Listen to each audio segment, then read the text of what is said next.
I've heard people say that the hardest grief in life isn't losing someone that you love. It's losing the future you thought was waiting for you. Because unlike the death of a loved one, nobody sends flowers when you realize that you're never going to be the concert pianist, the CEO, the astronaut, the parent, or the spouse you imagined becoming. There's no funeral for that version of your life that never happened. But then a lot of people feel this sense of loss and we carry it with us inside anyway. There's a great story. Have you heard, Mandy? Have you heard the story about Michael Jordan didn't actually make his high school varsity basketball team? I haven't heard. First off, I'm obsessed with Michael Jordan. So thank Ooh, you for bringing him up. But I have not that one, but I did hear how he would like make up stories in his mind about his rivals to like motivate himself to work harder. yeah, So I that's love all awesome. Michael Jordan lore. Yeah, we could probably talk. I mean, he's also so good at visualization. He used to Mhm. and I think being a yoga teacher, you don't realize that regular people, not that he's a regular person, but like people who are not yoga teachers or people who call themselves yogis are people who are using visualization techniques and things that some people consider woo woo, but those are the things that you do to become great. But apparently, he never made his high school varsity team. But then imagine if he never made it to the MBA. Imagine if he became an accountant. He'd probably be a really good accountant. He would be the books would be really clean, or Yeah, like a I salesman. I think he'd be good at whatever he remember how he played golf and he was like so good at that. That's right. So I think to your point, it's mindset. Mm, It's that visualization, that ability to like self motivate. He would have been good at anything. yeah. But then most of us don't become famous basketball players or the top in our field at something. But maybe some of you listening are, and that's what we want to encourage you to do. But most of us can really relate to these very small or smaller unexpected turns that happen in our life. And we can definitely relate to having something that we want or that we're going to achieve, that we want to achieve, or that we want to have in our life, and then it doesn't happen. And that's extremely frustrating. So today, I just want to welcome everybody here to the Wisdom of the Body. I'm Heather Grzych. I'm an author and Ayurvedic practitioner, and I'm the host of the Wisdom of the Body podcast. I'm really grateful that you're here because together we are helping people rewrite narratives. And today I'm joined by Mandy Tang. She is the author of Heal Your Career Wounds. Oh my God, I need this conversation so bad right now.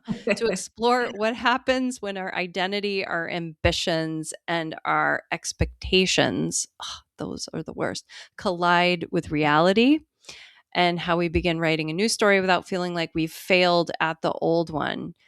And Mandy is the author of this incredible book. It's about navigating trauma of today's workplace. She's a career coach, a holistic healer, and she helps clients from big tech, startups, and the nonprofit sector bring more creativity and joy into their work lives. I have a funny story about my first corporate job, Mandy. Yeah.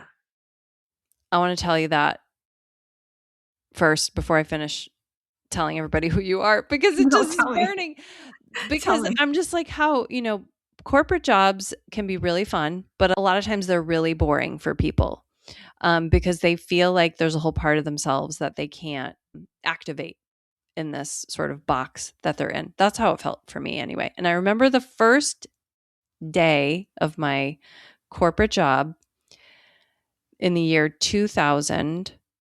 Is it 2000? Yes.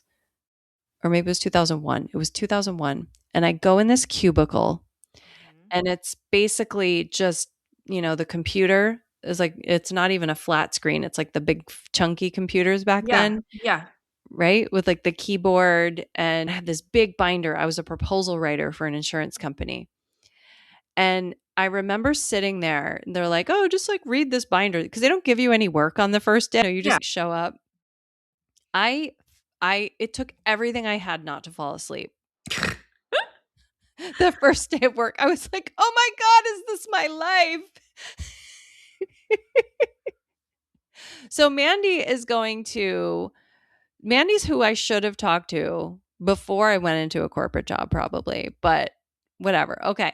So Mandy has an MBA in finance from Columbia. She has a certification in trauma informed yoga, and she's completed a 3-year shamanic practitioner program. So we've got like totally practical, and we've got someone who's very woo woo here with us today. So I'm excited about that. And Mandy runs the popular TikTok account Career Coach Mandy, and she has over 161,000 followers. It's probably even more by now, and a school community of artists and creators called the Everyday Creatives Club, and they meet weekly for accountability and inspiration. So, Mandy, thanks for being here. Oh my gosh. Thank you. I feel like that story of you, like that first week of work, it's such a crash landing going from school to a job.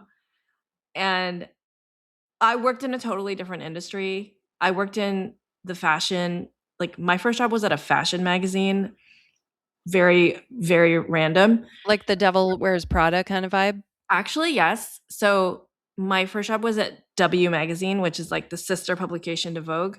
So actually, that job, yes, Wow. was like my first job.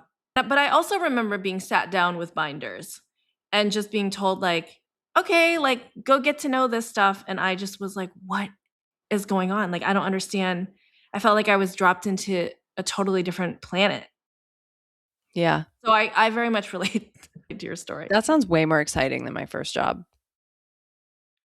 I just remember crying so much at my first job.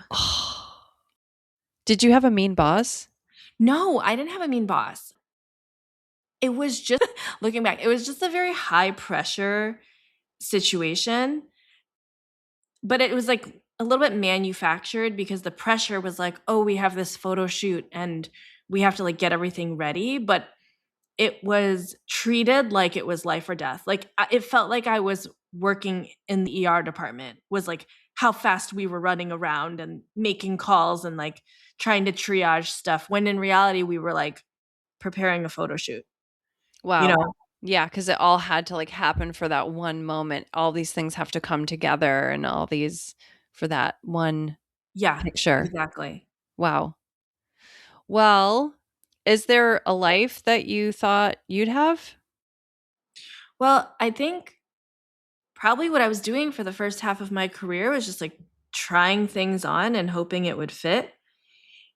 And then getting disappointed each time, because I mean, I say that it was like random that I went into fashion, but it really wasn't. Like I really thought I would like that, and I really thought that, you know, I could, I mean, I didn't know what the job would be, and so I did have this dream of, oh, I could be like editor in chief one day, or I could be traveling to Milan and Paris, and I thought that would be what I wanted. Mm. And then I got there and I was just like, oh my God, I'm like deeply disinterested in this. Like, and then similarly, like afterwards, I went into advertising, which is like tangential to editorial, but Mhm. going into advertising, I also was like, oh, well, maybe this is it because it's a little bit more corporate and I'm working with clients and maybe I'm learning more of like the business skills, you know. So I think like each time you kind of get closer and closer, but I think the advice that I give now is like, it's such a normal part of the process to try stuff on and be like, oh, that's not it. And instead of like internalizing that and being like, oh, so there's something wrong with me, or like, oh, I'm just bad at picking stuff, just Mhm. realizing like, girl, you're 25. Like you're not going to get it right on the first.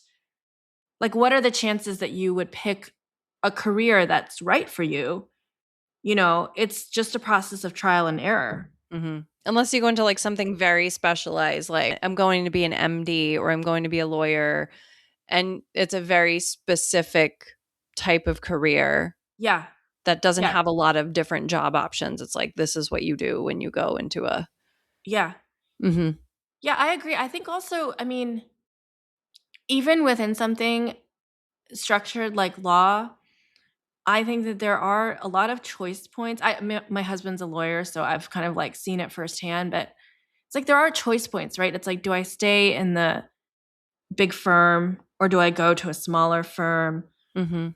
Or like, oh, a big firm was really hard for me. Is something wrong with me? Oh, okay, let me try to go in-house. Oh, well, now this is like less hours, but I don't get paid as much. There's just, like, Mhm. I feel like even in the strictest of professions, there's still a lot of choices that people have to make. And then, like, I think what you're kind of hinting towards is this idea of like, you know, you have to choose something.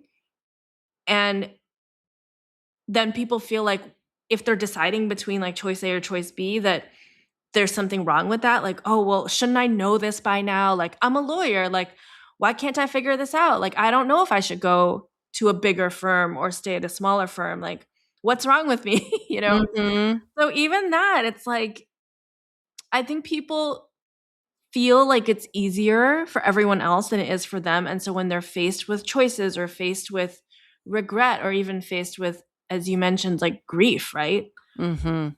It feels heavy because it feels unexpected. Like I was supposed to have this all figured out and I don't. So, oh Mhm. no, Yeah. Yeah, it's like it's a real grief, and I compare, I think anytime you have something that you expect that you're going to have at some point, if it doesn't happen, that is extremely painful, and it comes up for in my world a lot with health things, and or like people wanting to have a baby, never Mm, having a child, something like that. That's a very big thing to grieve as well, but it's all because you've envisioned that this was going to be your life. You've expected that something is going to happen someday, and then it doesn't. And then there's, not to say it still might not happen even, but when you come to that place where you feel like you've hit an obstacle, or you get some data that tells you, or you don't get the promotion, or your AMH is low, or like whatever that data is that comes at you that tells you like, oh, you're not going to get this thing that you thought you were going to get. yeah. It's hard. Yeah.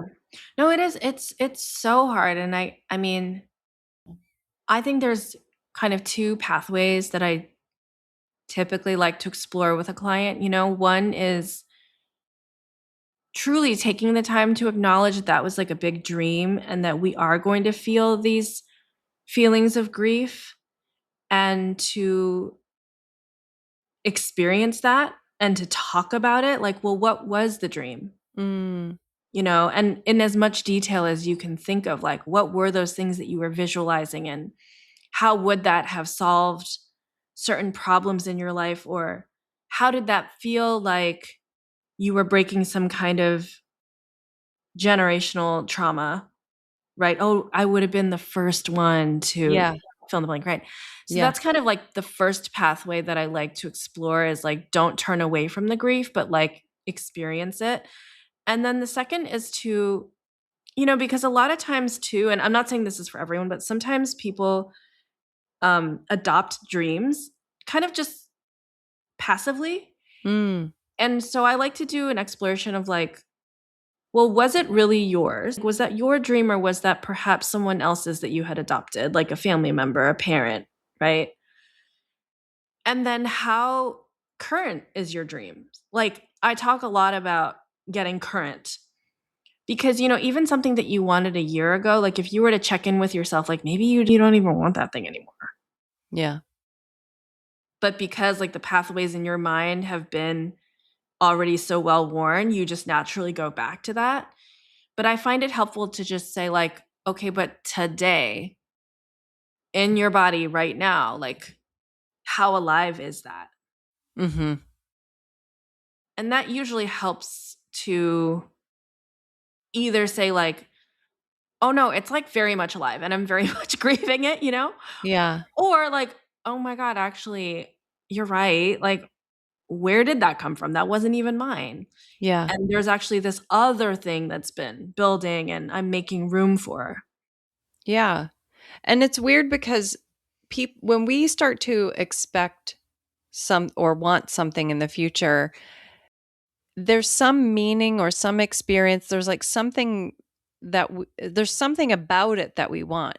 It's Yeah. not the whole experience, right? Because if you dream of being, I don't know, you dream of becoming famous, you want to be a Mhm. famous TikTok star. That's Mhm. probably like, I think that's probably a dream for a lot of kids right now. And when people think, oh, I want to be a famous TikTok star, there's something about that they think that is going to make their life great, or there's something specific about it, but they might not like other things about it. They might not like that they can't go outside without people assaulting them on the street, and they have no privacy anymore, and that they're getting sued by a bunch of people because now they're famous, or that their cousin won't talk to them anymore because the cousin thinks that they're too good for them, or that the cousin thinks that they think they're too good for them. And there's always good and bad that comes with anything in the future, but there's something that we wanted from that specifically.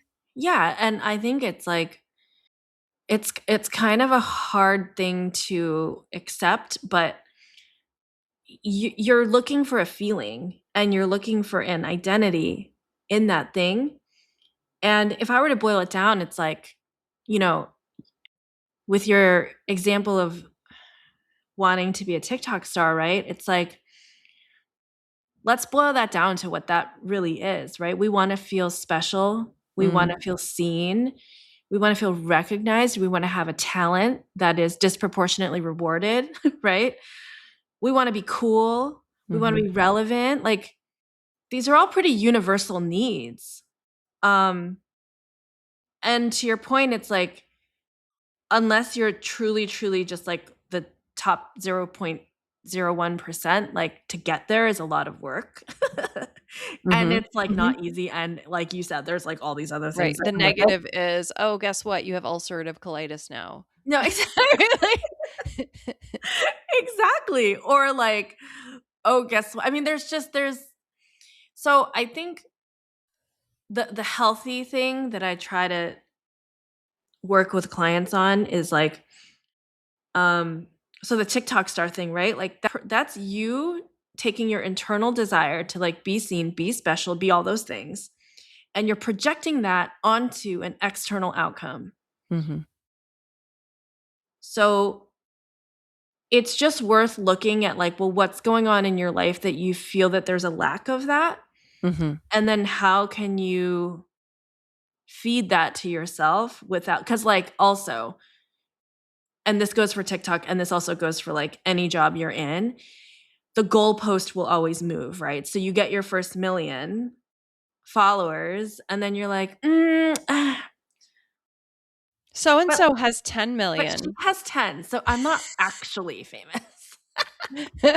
So it's just like always, it's just a slippery slope. And so I always caution people to like, okay, yeah, that's one manifestation of the dream, right? That's like probably the first thing your brain thought of. Mhm. What are other ones that could give you that same feeling? Or how can you tend to like whatever hole you're trying to fill with fame? Like, how can we work with your internal emotions so that we're not just like throwing our desires into like projected external outcomes that, to your point, like may not even be that fun, you Mhm. know?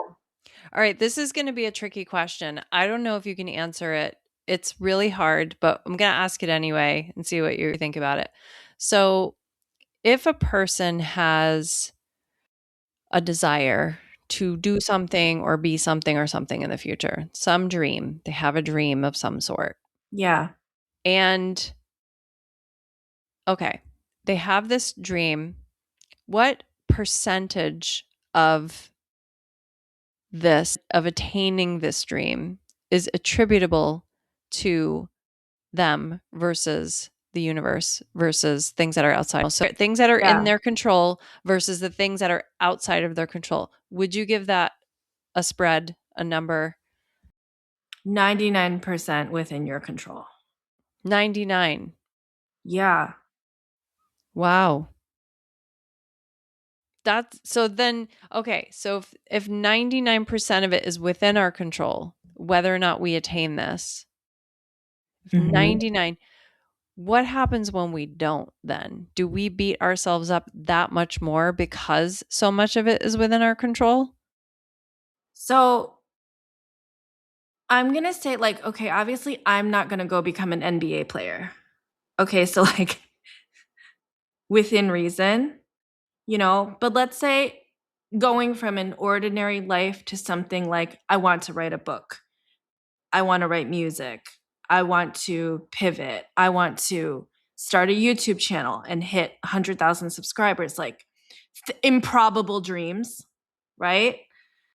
I would say it actually doesn't matter what the percentage actually is. You have to believe that it's 99% within your control. Mm, So to yeah. me, it's a mindset question. Mhm. I don't even care about what the reality is. But if I act as if I can influence the outcome, well, that will only increase my chances. Totally. My son and I just watched this movie. He's 9 and he's playing baseball, and it's called Angels in the Outfield. It's from the 90s. It's there literally are these angels that come and help. I think it was the Anaheim Angels I back then. remember, like, I haven't seen it, but I know I'm a child of the 90s. So, like, I know this movie. Okay. Yeah. And there's a lot of God references and stuff in it, and it's super cute. And we don't really talk a lot. My son doesn't have like a very strong concept of God and what the heck that whole thing is too. So that was an interesting conversation. But this idea that there's something helping them while they're playing the baseball game, and whether or not that's real. And there's this little boy that's in the movie, and he's, to your point about belief, there's this little boy, he has this line he repeats multiple times in the movie: it could happen. And so I found myself having this conversation with my son afterwards about, because I also coach his baseball team. Cute. I'm like, well, I can tell you that if you don't think you're going to win this game, You're you're not. probably not going to win this game. If most of you on the team don't think you're going to win this game, you're probably not going to win this game. But if you think you could win this game, if you think you will win this game, then you have a chance. Yeah. I love that. That's what I believe. And I think it's not like, okay, if the team of 9-year-old baseball players like haven't practiced all season and they haven't, worked on their runs, the truth is there's no amount of like belief that's gonna like make you a better player.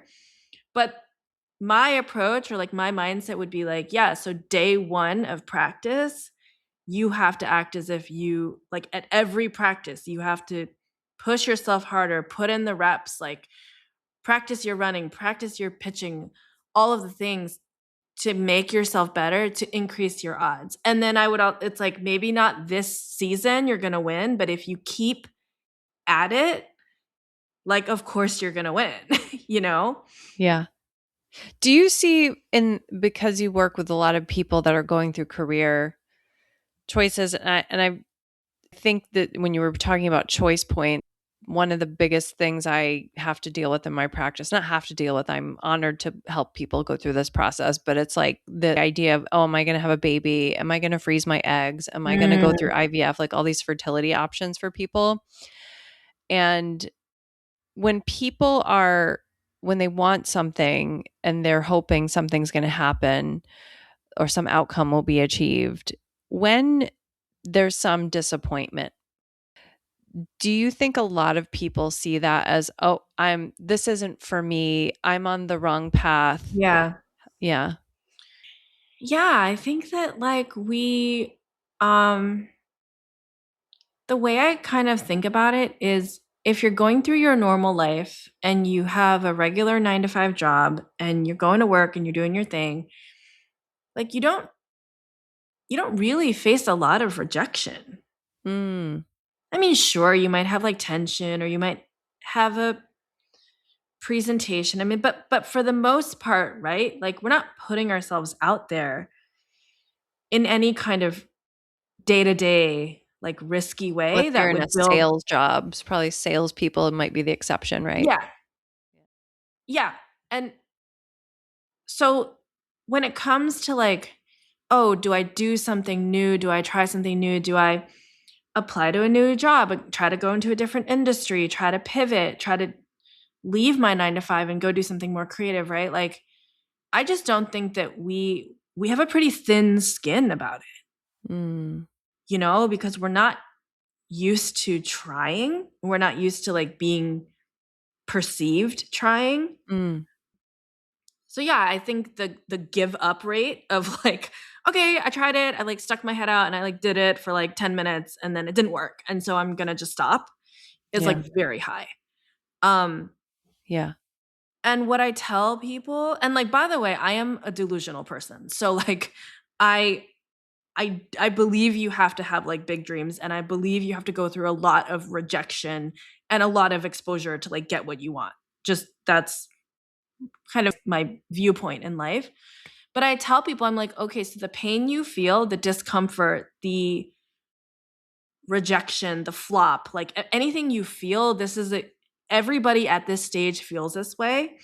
And 99% of people are that's like enough for them to give up. Mm-hmm. So the people who succeed are just the ones who keep going. Mm-hmm. Um, Okay, but what about for people that beat their head against the wall, that are stubborn? Do you think that there's another problem that some people have, which is that they will just keep at it, even though the thing just keeps getting farther and farther away from them and no closer? yeah. I think that if you're stubborn, stop being stubborn. Try something new. Take a break. Like, we get very into black and white thinking where it's like, this is the way that I will succeed and it's this or nothing. And you can also like dig yourself into a hole that way, So in those cases, I'm also like, you know, let's talk about the things you're trying, what's working, what's not working. Okay, so let's look at it as data and information. Of the 10 things you've tried, what has been the most successful? Oh, that thing? Okay, can you double down on that? Yeah. To try to direct the energy in a more effective way. Yeah. I'm thinking about your example though of like people going through IVF and like trying to get pregnant. I don't know if this advice applies because I feel like this is kind of like if I was trying to have a baby and it wasn't working, I don't know that I'd be like, it's 99% in your control. Like that may not be. Yeah, That may yeah, not yeah. work, Yeah, fertility is different because, it's like X% the egg and X% the sperm Yeah. and X% what you did when you were growing up and X% what your, grandma did when she was pregnant with your mom. Or I'm sorry, your mom was, what your mom did when she was pregnant with you, and X% what's happening in the environment, Yeah. and X% sort of the mysterious natural forces of where the hell does a human life come from? How does a soul enter the body? What is this thing called life? Yeah. Yeah. Yeah. So I'm curious, like what would you tell them in that case? Is it what? Yeah, that's for me because of what I do in Ayurveda. It's more focused on the balance of the individual. So even if someone has a personal goal of, I want to have a baby, Mm-hmm. that will obviously be something that I think about, but I'm not going to be the person that helps them do it in a way that makes them trash everything on the way Mm. in their body. So that's why people come to me, as even while they're going through IVF, they want to come to someone like me because they want to think about their overall health. They know that if they get a bunch of hormones pumped into them so that the ovaries start producing tons of follicles that they could then have extracted, and that surge of hormones is going to do all kinds of negative things to their body, and they're going to be an Right. emotional wreck and have physical issues and all that stuff. They know that risk is there. They know that that's going to happen, but they want to be able to handle it well. They want to counterbalance some of the forces, and they want to be able to recuperate and recover fairly quickly from it afterwards. So I think it's really more about just mitigating risk with those kinds of things. Mhm. And then also, some people really do want to take a break when sometimes we just have health issues as well that just don't make something smart for us to do. And there's so my job in those cases is really to figure out what's healthiest overall for this person's body and mind, Yeah. altogether. I think if it was just, I think mindset is one thing, and that's important for sure. But I'm looking more at like what's happened to that body along the way. Yeah. Yeah. And I think um like something that I vibe with when I'm working with a client is um I think the analogy would be like I try to think about your energy sustainability over the long term. Hmm. And we like in my world of career coaching, I talk a lot about like alignment versus misalignment.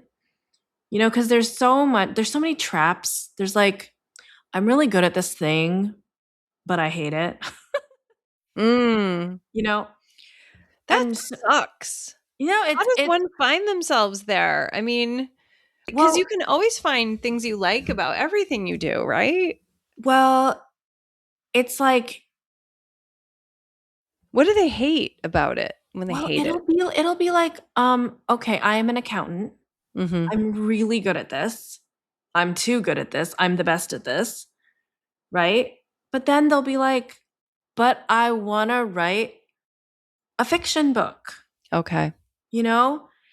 And I've never gotten the same kind of affirmation or praise. I didn't get an A plus in creative writing because I didn't even take creative writing. I just trudged along and got my master's in accounting, right? Mm. And so it is kind of this like life unlived thing where it's like they've gone through and they've done well in their career, they're paid well, they're promoted, because they're good at their job. But then they just over time, because they're not feeding the thing that actually gives them energy, or they're just giving so much to their job Mhm. that that's where the fractures start happening. Because like on paper I should love my job, I get paid really well, everybody thinks I'm so good at it, but I'm bored and I want to like Mhm. write a screenplay is what I Yeah. hear all the time. Yeah. No, it's funny. I think I'm going back to where I was at a point in my life like that where I changed my career because I was actually head of product development for a health insurance company before I studied Ayurvedic medicine, which I is, love it. and started writing books and stuff. And I don't think I ever hated my job. It had things I did not like about it. And I definitely felt like overall I needed to move on into something else because I felt like I wasn't really relating to a lot of my colleagues. I just felt really different than everybody else. And that can be really wonderful to feel different. But after a point, it was like, I felt like my values were different. I felt like I just felt like I couldn't relate to a lot Yeah. of the people I was working with. Yeah. Yeah. And I think it's like it's also impact, right? Because I'm sure you had a great impact like leading product management for a healthcare company. But if you think about the impact that you're having now, in the way that you're able to like inspire people and be an author and be a podcast host, I mean, it's just like night and day, It's different. Yeah, it's totally different. different. And I think there's something about like untapped potential as well, where like I'm sure you were really good at, you know, managing all your projects and like strategizing and all of that. But a lot of it too is like people are really good at things in their head, but they're not using their heart, right? Yes, that's a huge thing. Yeah. So then here's the questions, because I do think that's like a core problem. And I think that was a core problem for me. And I felt like I needed to sort of like leave the career in order to like reconnect with my heart. Yeah. You know, I felt like I was a head walking around on a body. Yeah. And It's a good I think a description. lot of people feel that way. And I felt like I needed to leave that in order to find it. And do you think people have to leave, or do you feel like people can do enough self-development work? Because I did all this like self-development stuff like in those years. Do you think that a lot of people are able to stay where they're, you know, in their career, that they, because I feel like there's this shiny, you know, not Yeah, shiny, the the shiny thing. object syndrome. Yeah. Yeah. Well, I think no, I mean, I've seen people reframe and Yeah, reframe. kind Totally. of have a different relationship with work, maybe stop putting so much pressure on it, really build out their hobbies, you know. I mean, I'm probably biased because people coming to me are like, you're not going to just like casually go talk to a career coach, you know? Yeah. So I probably see all of the extreme cases. I would say that most people, let's say 60 to 70%, don't even think about, you know, are just like, yeah, this is my job. It's not Okay. perfect, but Yeah. but you know, things could be improved. And So would someone come like, "Oh, I really want to get promoted," or like, how do I, what are some other reasons? It's not like, "Oh, this job sucks and I want to leave." What are some of the yeah, other I reasons? mean, I've worked with so many people who are very committed to their jobs and now are like, okay, I like it. I like the work. I like the people. How do I move up, you know? Mhm. Or who are faced with a choice like, oh, I could be transferred to this department and lead this department, but it's a little more risky. You know, so there's a lot of cases where people are thriving and happy and like it's, you know, it's not like a doomsday at all scenario. Like there are a lot of people who like their jobs, who get a lot out of it and who just need to tweak something and then they can be happier. Bless Um them. yeah, Bless you bless them. I don't know people. who they are, but they do exist. They do exist. I would say just from what I mean, just the nature of my work, I am seeing people who really do want to have more of a significant change Mm, and out of duty, responsibility, fear, money, insurance, you name mhm. it, all Yeah. the reasons. Mhm. Um, and I will add to that also limited capacity to imagine a different life because the current job is so taxing. Yeah, like all their focus is on it. So they can't even like, there's no space to dream. There's no space to have any hope of something else Yeah. or new inputs or anything. Exactly. What would that even look like? I don't know. I don't even have the time or energy to think about it. So, for Yeah. all those reasons, they're not making a change, but they want see like if you were mildly unhappy, but you were okay with that, then you probably wouldn't be talking to me. You're only talking to me if you have this internal struggle Yeah. of I want all these things, but I'm really scared. Right. Like that's why you're going to like talk to a professional about this, right? Right. So, I would say that that conflict is pretty I mean, I see a lot of it. Yeah. Yeah. So if when we have this life that we thought we were going to live, this vision, this, I'm going to have a house and two kids and a white picket fence, or like whatever the dream is, or I'm going to be the mayor of San Francisco, whatever somebody's dream is, or I'm going to own a Love that phrase. BMW someday. Yeah. Um how do you know? How do you know when you need to keep fighting, and how do you know when to let it go? I actually okay, so the way that the way that I experience dreams is that they won't leave you alone. Mm, So it's I don't know, I rarely like a think true dream. yeah, like I rarely think that it's like I have this dream of being a writer. And it's like, okay, I'll put it this way. Dreams are very inconvenient. So it's Mm. not that we're fighting for them. Like, come on, let me resurrect you. It's like, you're like, why won't you leave me alone? I'm trying to build a practical life. Get out of here. It's typically what it's like. I love it. So I don't know. I don't think that, like, I think that if you are fighting for your dream, that is like not actually your dream. I think your dream is like a very annoying thing that you wish you didn't have. And it just keeps like bothering you until you do something about it. Wow. That's Do you great. do you feel that? Like, Well, I mean, like what you're saying with writing a book, that's a great example. It's like no one, they always tell you, don't write a book because you think you're going to be rich or you think you're going to be famous. You write it because you can't not write it. yeah. And I think that's hard for people that might have a little idea in their head that they might want to do something like that someday, and because they might not have the exact space to do that right now, and it doesn't mean that they're not going to have that in the future, and that won't become more urgent for them later. Yeah. It might not be right now, but it might be later, and when it hits, it hits. I think when it hits, it hits. And I think also that, it's like, how long has that dream been quietly, like, this is the other thing too, is that dreams are yeah, sometimes they do hit you over the head and they like make themselves known and you got to do it. But a lot of times it's just like the persistent annoying whisper Hmm. that is quiet, that you're kind of like, man, I'm doing really good in my product management career, and then all of a sudden it'll be like, what about the novel? And you're like, what about it? Leave me alone.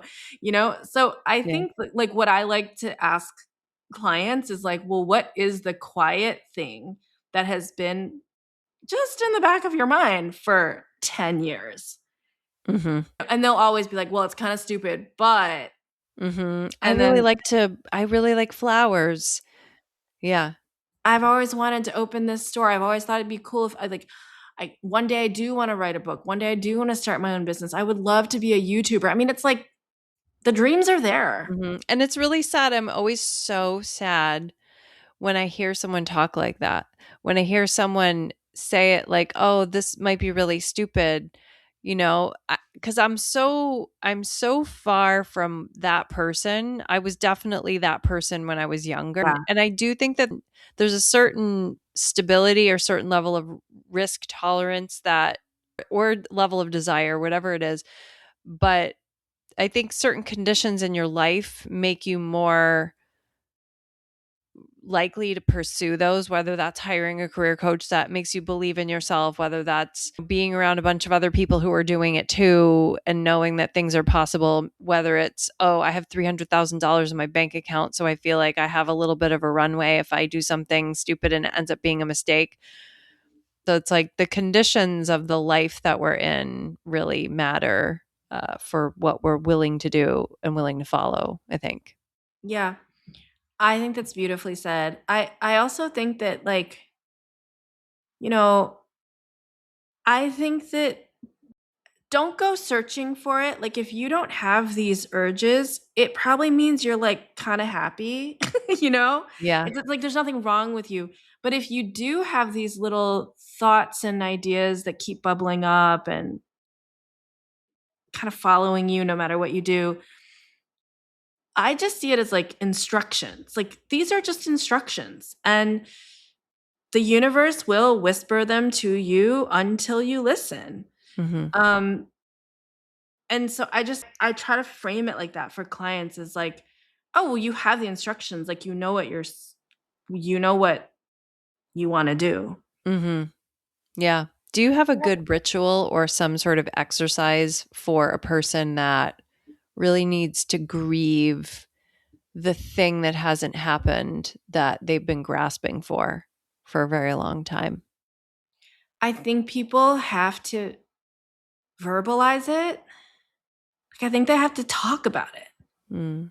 I think that, to like get it out of this heavy place in your heart, Mm. and to like saying it will be painful, but it will also be a release.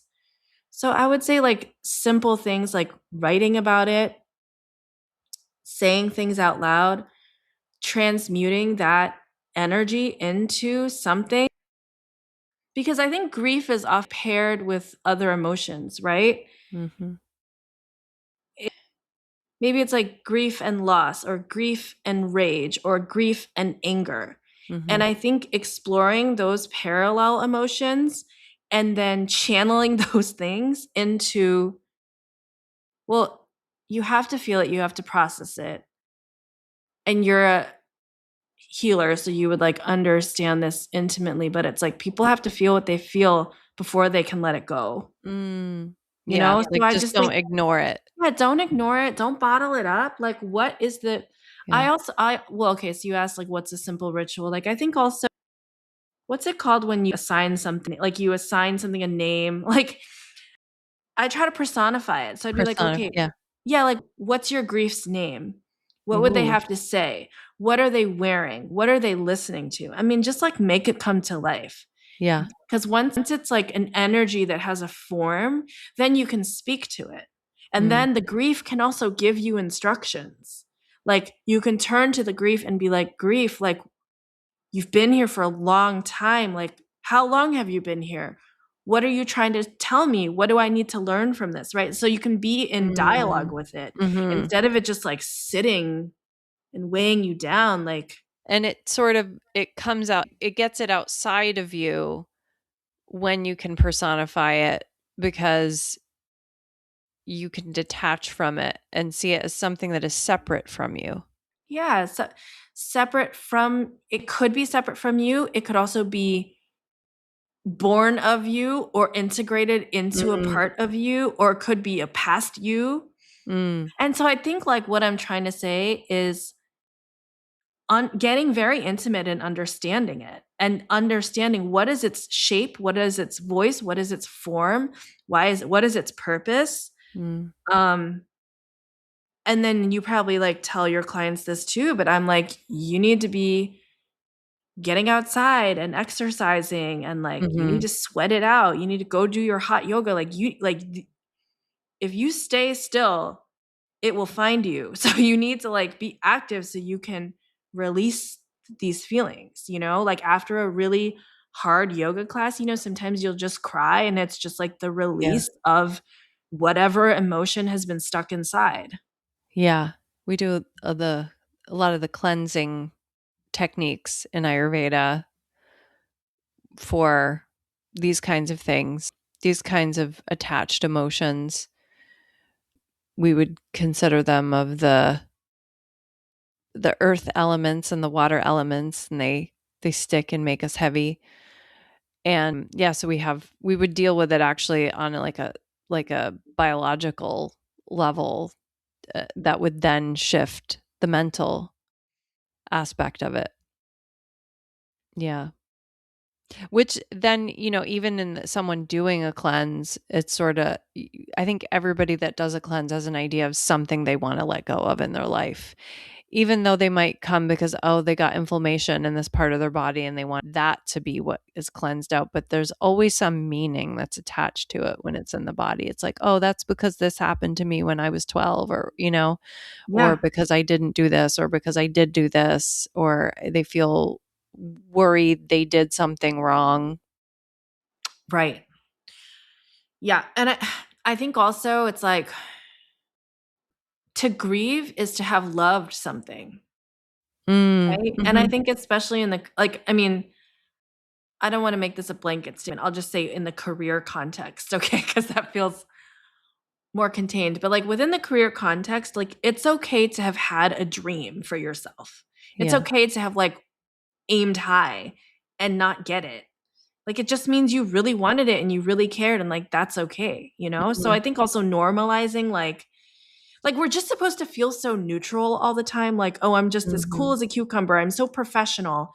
And it's like, no, you will feel grief. Like Yeah. you will feel every emotion just because it's work. Like you feel it all. Yeah.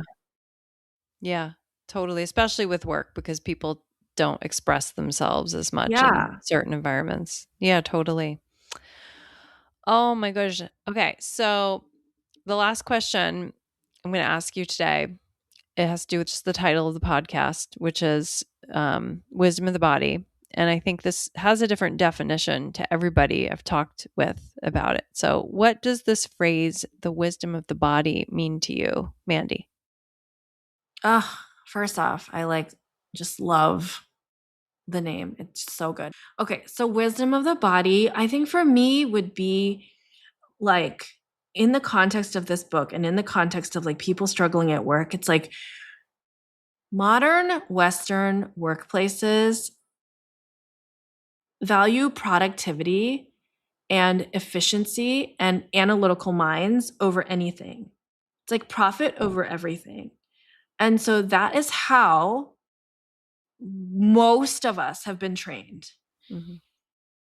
And yet we are like living squishy human beings, you know? So we have wants, we have needs, we have desires, we have like, so wisdom of the body to me means like listen to your gut and listen to your intuition. It is never wrong. Just because you're supposed to be this certain buttoned up, polished, you know, standing in your power, professional working woman, whatever that means. Yeah. If you think something is off or weird, like you're right. So, wisdom of the body is like your body never lies, your gut never lies. You think you need to get out of there, then you do. You know, you think you need to change something, you think your boss is shady, it's right. You're right about everything, is what I would say. Wow. Follow your intuition. Yeah. Like, yeah, that's amazing. Like really trusting yourself. Yeah. Mm-hmm. I Cool. think that that's a lot of the work that I do, like especially when I'm working with a new client, is just reestablishing that baseline of trust. Of like, Mm-hmm. why would you lie to yourself? Like, of course you're right. Oh, I don't know. Maybe I'm just like making it up. Maybe it's not such a big deal. It's like, why would you do that? You Mm-hmm. wouldn't. We don't have, like, we're smart women. We don't have time to like lie to ourselves. Like, if you think something is wrong, you are right. Like, trust your own voice. Yeah. And it's scary because sometimes you don't know what's on the other side of that. And it's a lot of responsibility to trust your voice, isn't it? It's like, wait, Yeah. if I have agency here, oh Oh no. shoot, it's my Yeah. responsibility. And if I get it wrong, then it's my fault. And then what if I've made the wrong decision and I've just lost it's loss aversion is like what we have to get better at. Yeah. But my hopeful message is like having been through so many cycles with clients and having them seeing them going through all the stages, people don't making bold decisions, people never regret a bold decision. Mm, I can't even think of one client who's been like, I regret doing, like everybody who makes a bold decision afterwards is like, oh, thank God. yeah. The relief that comes with it. Relief. Well, and also it's like, I feel like people are, oftentimes they think they don't know the answer too. They think they're struggling because they don't know what to do. They don't know what the answer is. But sometimes it's also that there's already been a change that's taken place and they just haven't fully owned it. Mm-hmm. Yeah. So, well, thank you so much, Mandy, for being here.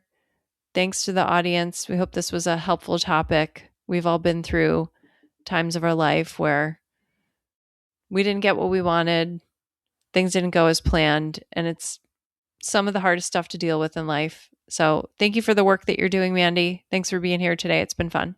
Oh, thank you so much. Thank you for tuning in and dropping in with us today. Don't forget to subscribe, rate, and review this podcast. I really want to hear your feedback. Visit heathergrzych.com. That's Heather, GRZYCH.com. And meet me here next time on The Wisdom of the Body.